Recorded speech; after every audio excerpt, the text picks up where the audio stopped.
I'm going to walk through the basic mechanics of the game, and then we're going to talk about what's up.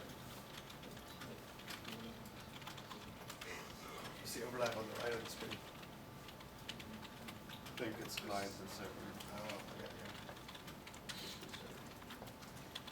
yeah. And then we're going to talk about the networking of the game. So basically, what the maestro is it's a real-time strategy game. We're aiming for 3v3 gameplay. This is an advanced game project, so it will be developed over the following year.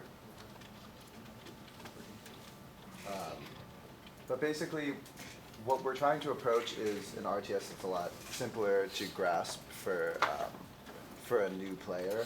That's not necessarily to say this game will be so mind-numbingly simple that it won't have any depth. But we're really trying to make it accessible to. Okay, good. We're really trying to make it accessible to any player who kind of wants to just jump in and pick it up and learn the game. So what you can see right now is I would be running another one off of my computer, but my computer is having blue screen problems right now. Basically, Guggen has started a server and 2 clients on his computer. One's controlling the green commander, and one's controlling the red commander. Basically, the commander is the most important unit in your army.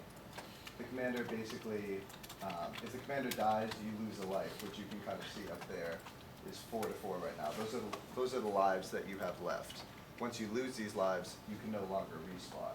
So the goal of the game is to eliminate your enemy so many times that that you basically have respawns left and they don't have respawns left. So he's just going to walk over and kill one of these little droplet things right there. That's what we're calling him right now. And basically after he kills this unit, it's going to spawn a doughboy next to him. So the doughboy is a very weak base unit in our game. When you kill these neutral units, you get an extra unit, and this unit's often a weak unit like the doughboy. Can you just kill another one real quick? No, don't kill the commander, because no, just use both. There we go. Oh man, it's too strong for him though. Here, just spawn a couple.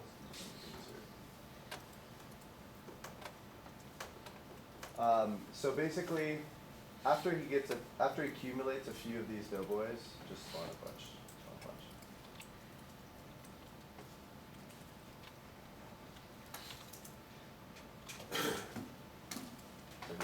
Just take out a few neutrals. So after he kills these neutrals and gets extra doughboys, he'll want to use these doughboys to get more powerful units. So the way that's actually working is he's going to take all of these doughboys, he's going to bring them to one of these dial stations right here, which are called transform points. So go to the bottom, this one real quick. Bottom right? Yeah, bottom right. And he's going to transform his units into some conductors. So right now, the scaling is a bit off on them, but they are different meshes. Could you zoom in real quick? You have to right click. Okay. So that's another unit in our game. They do massive electric damage to enemies. They have an ability where basically they chain lightning between them. But maybe he decides, okay, I don't really want to use these conductors anymore. I want to use an oiler, which fires off a massive slow ability.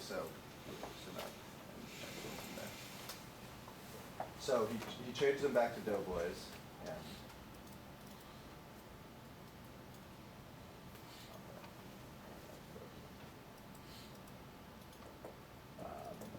and then with these new doughboys, he can basically transform them into another unit, such as the oiler.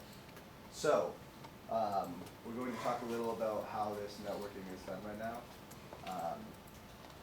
Basically, UDK does handle a lot for us. They handle things like unit health and unit position through rep notify variables, and that's basically if a variable is changed, then the dirty bit is changed, and then basically it's replicated to all other clients.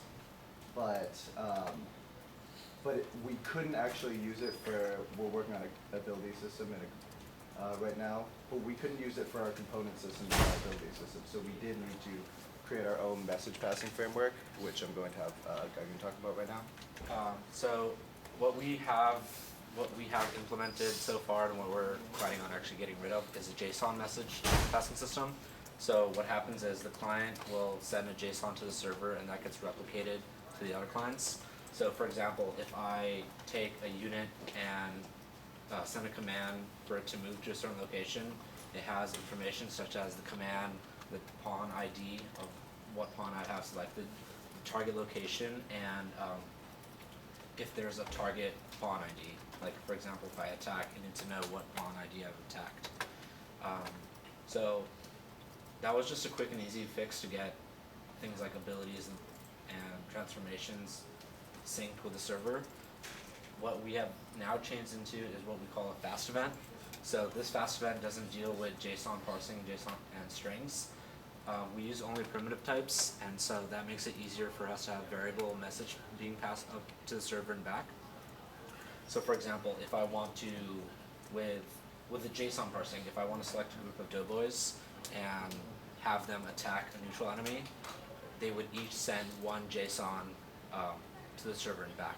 But with our fast event, since we have variable sizes and we have an array that we can add multiple elements to, I can just send one attack command with all their pawn IDs to a specific vector location. And so since we can have a variable message size that saves both time and space, and we've reduced our response time down to 30% than it was before. Do you want me to talk about the unit caching? You can talk. Okay, so we have also set up a unit caching system where basically we have a design tool for our game, which basically says, okay, I can make the template of a pawn of one of our units in the game. I can create that on the fly while everybody's playing, save it in, and it'll push to all the clients, and then they can all now create the scene. So basically the way that's working is there's a cache on the server and a cache on all the clients, and that has things like the unit's abilities, the unit's health, the unit's et cetera, et cetera. And every time that's changed on one of the client will push it to the server, and then it'll replicate it across all the clients. So if I wanted to change, if we were testing and we wanted to change like Doughboy's health on the fly, then we could say, okay, let's change it in the design tool. It'll push to the server, and then it will push out to all the other clients, and then they will now have different healths. It's a nice little testing feature that we've been using.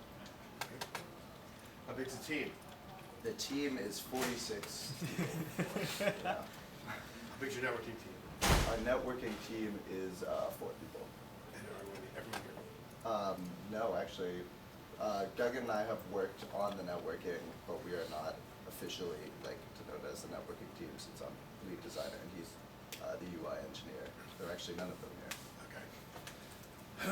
Okay, so they missed the midterm. All right. No, I mean they're not in the class. Oh. All right. Super. Anything else we should know? No. Do you guys have any questions? All right. Thanks.